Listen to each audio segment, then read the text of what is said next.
विश्ववंदिता शहा सुनो शिवशिष्य मुद्रा भद्राय राजते प्रतिपदेच्या चंद्रकलेप्रमाणे वाढत जाणारी सर्व जगाला वंदनीय अशी शहाचे पुत्र शिवाजीराजे यांचीही राजमुद्रा लोककल्याणकारी राजाचे प्रतिबिंब आहे अशी ही राजमुद्रा देणारे स्वराज्याचे खरे संकल्पक शहाजीराजे भोसले ज्यांनी या स्वराज्याला दोन दोन छत्रपती बहाल केले अशा राष्ट्रमाता राजमाता जिजाऊ मासाहेब ज्यांनी रयतेचं राज्य निर्माण केलं स्वराज्य निर्माण केलं असे छत्रपती शिवाजी महाराज आणि हेच स्वराज्य तंजावरपर्यंत वाढवण्याचं संरक्षण करण्याचं काम ज्यांनी केलं असे शाक्तवीर Sambhajiraje Bhosale SC ST OBC अल्पसंख्याक अशा समाजाला ज्यांनी सर्वात प्रथम आरक्षण मिळवून दिलं असे आरक्षणाचे जनक लोकशाही शाहू महाराज ज्यांच्यामुळे शिवरायांचं कार्य देश विदेशात लोकशाहीच्या माध्यमातून पोचवण्याचं ज्यांनी काम केलं असे लोकशाहीर अण्णाभाऊ साठे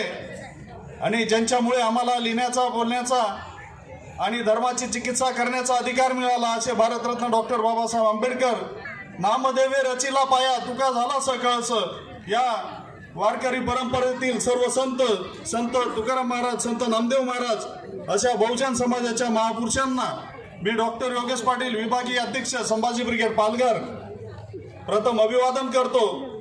आज आपण जो मेळावा समाजाचा भरवलेला आहे या मेळाव्याच्या निमित्ताने मला बोलण्याची संधी दिली त्यामुळे मी खानदेश मराठा कुणबी समाज मंडळाचे प्रथम आभार मानतो। आपण शिवचरित्र पाहत असताना शिवाजी महाराजांचा इतिहास आपल्याला सर्वांनाच माहीत आहे। 19 फेब्रुवारी 1630 ही शिवाजी महाराजांची जन्मतारीख शिवनेरी किल्ल्यावर जन्म झाला।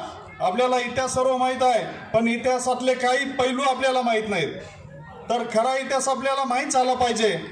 आता हा समाजाचा कार्यक्रम असल्यामुळे मी थोडक्यात काही पैलू आपल्या समोर ठेवणार आहे। आता संत तुकाराम महाराज हे शिवाजी महाराजांचे गुरु होते हे आपल्याला माहीत झालं पाहिजे कारण शिवाजी महाराज त्या काळची परिस्थिती अशी होती शिवाजी महाराजांनी जे स्वराज्य निर्माण केलं ते 18 पगड जाती 12 बलुतेदार समाज एकत्र करून जे रयतेचं राज्य निर्माण केलं या भारत भूमीवर आदिलशाही निजामशाही कुतुबशाही मोगलशाही ही थाया थाया नाचत असताना स्त्रीच्या पदराला हात घातला जात होता धान्य लुटलं जात होतं गायी लुटल्या जात होत्या अशा परिस्थितीमध्ये समाजामध्ये गुलामीची भावना निर्माण झाली होती। या गुलामीच्या भावनेतून समाजाला बाहेर काढण्याचं काम शिवाजी महाराजांनी केलेलं आहे आणि तेच काम त्यांना मदत करण्याचं काम संत तुकाराम महाराजांनी संत तुकाराम महाराज हे वैज्ञानिक दृष्टिकोन बाळगणारे संत होते। त्यांनी समाजाला वैज्ञानिक दृष्टिकोन दाखवून आणि त्या कार्याचा उपयोग सैनिक निर्माण करण्यासाठी केलेला आहे वारकरी निर्माण करण्यासाठी वारकरी म्हणजे वार करणारे सैनिक निर्माण करण्यासाठी केलेला आहे।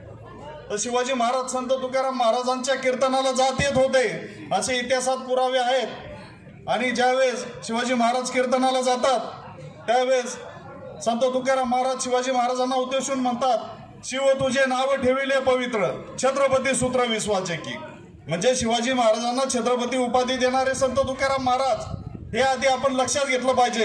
म्हणजे शिवाजी महाराजांचे गुरु कोण आहेत तर संत तुकाराम महाराज। आता ज्यावेळेस शिवाजी महाराजांचा राज्याभिषेक झाला त्यावेळेस सभासद बखेर लिहिली गेली त्या सभासद बखेरमध्ये त्याचे पुरावे आहेत त्याच्यामध्ये संत तुकाराम महाराजांचं नाव आहे मौनी बाबांचं नाव आहे याकूत बाबांचं नाव आहे।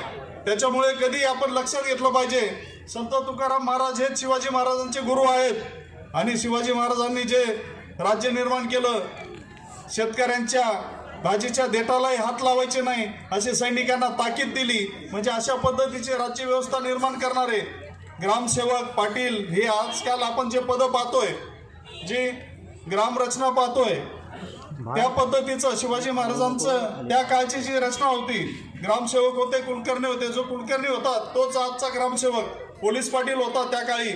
तर अशा पद्धतीचे राज्य व्यवस्था म्हणजे आज जे चाललेलं आहे हे शिवाजी महाराजांच्या राज्य व्यवस्थेवर चाललेलं आहे। तर आपण शिवाजी महाराजांचा आदर्श घेणं गरजेचं आहे। त्यांचे गुरु तुकाराम महाराज होते तुकाराम महाराजांचा आदर्श घेणं गरजेचं आहे। तुकाराम महाराज त्यांच्या अभंगात म्हणतात माये बाप केवळ काशी त्याने न वजावी तीर्थासी पुंडलिका काय केले परब्रह्म उभे ठेले म्हणजे तुकाराम महाराज आपल्याला सांगताय आपले आईबाप हेच आपली काशी आहे. तुम्हाला काशी याला जायची गरज नाही. तुम्ही आईबापाची सेवा करा, सुनेने सासू सासऱ्याची सेवा करा. तुम्हाला काशी जायची गरज नाही. आईबाप सासू सासरे हेच आपली काशी आहे असे तुकाराम महाराज आपल्याला सांगताय. परत तुकाराम महाराजांनी अंधश्रद्धा जी समाजामध्ये पसरलेली ती अंधश्रद्धा कमी व्हावी म्हणून तुकाराम महाराज एका अभंगामध्ये म्हणतात, 986 पुत्र होती का कारणे लागे पती.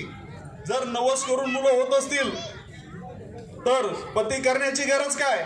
म्हणजे अशा पद्धतीचे वैज्ञानिक दृष्टिकोन बाळगणारे संत हे समाजाने घेतले पाहिजेत, हे लक्षात घेतलं पाहिजे. त्याच्यानंतर तुकाराम महाराज म्हणतात, शिका सूत्र शेंडी तोडी तू संबंध नाही बाद बाद.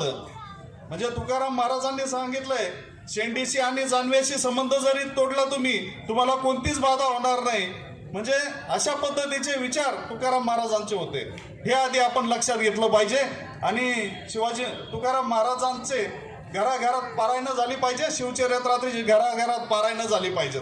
आपण जो सत्यनारायण करतो त्या सत्यनारायण करण्याऐवजी संत तुकाराम गाथेचं वाचन घराघरात झालं पाहिजे, शिवचरित्राचं वाचन घराघरात झालं पाहिजे. हे आधी आपण लक्षात घेतलं पाहिजे. जर आपल्याला वाटत असेल समाज प्रगत व्हावा, समाजाची प्रगती व्हावी, समाज पुढे जावा, तर ह्या पद्धतीचं आचरण समाजाने केलं पाहिजे. तसेच आपल्याला सांगितलं जातं, शिवाजी महाराज हे मुस्लिम विरोधक होते.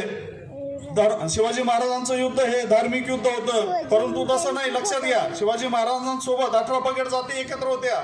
शिवाजी महाराजांसोबत मुस्लिम लोकही काम करत होते. शिवाजी महाराजांच्या स्वराज्यामध्ये जे रयतेचं राज्य होतं, ह्या स्वराज्यामध्ये विजापूरहून 700 पठाणांची फौज दाखल झालेली होती. म्हणजे मुस्लिम लोकही शिवाजी महाराजांसोबत होते. शिवाजी महाराजांना जो तोफखाना प्रमुख होता इब्राहिम खान हाही मुसलमान होता. शिवाजी महाराजांचा आरमार प्रमुख दौलत खान हाही मुसलमान होता. आणि अफजल खानाला मारण्यासाठी ज्यांनी वाघनखं दिली तोही रुस्तमे जमाल हाही मुस्लिम होता. ह्या गोष्टी आधी आपण लक्षात घेतल्या पाहिजे, कारण त्या काळची ती राज्यव्यवस्था तशी होती. सर्व जातीला एकत्र घेऊन चालणं गरजेचं होतं. आणि त्या काळचं जे युद्ध होतं हे राजकीय युद्ध होतं, हे धार्मिक युद्ध नव्हतं. हे आधी आपण लक्षात घेतलं पाहिजे. ज्यावेळेस ते अफजल खानाला भेटतात, अफजल खानाची प्रतापगडाच्या पायथ्याशी भेट होते, त्यावेळेस अफजल खानाचा वकील असतो कृष्णा भास्कर कुलकर्णी आणि शिवाजी महाराजांचा वकील असतो काजी हैदर मुस्लिम. हे आधी लक्षात घेतलं पाहिजे. ज्यावेळेस अफजल खानाची इच्छा पूर्ण